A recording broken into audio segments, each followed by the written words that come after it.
Bulan puasa, bulan penuh ampunan.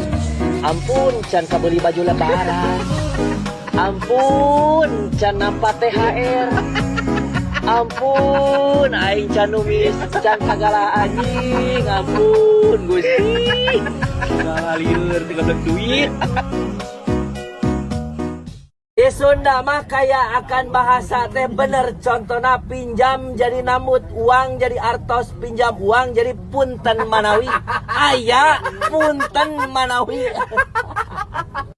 Di balik lalaki nu hebat pasti aya awewe nu kuat. Di balik lalaki nu gagah pasti aya awewe nu soleha. Di balik salaki nu nyandung pasti aya pamajikan hayang nalapung atau hayang digayung kumaung. Nyandung we ngomong teh. harapan jika tukakeun pikageuleuh sekurang mah daripada muka dua mending oge muka usaha pugu-pugu aya hasilna sia teh koprok.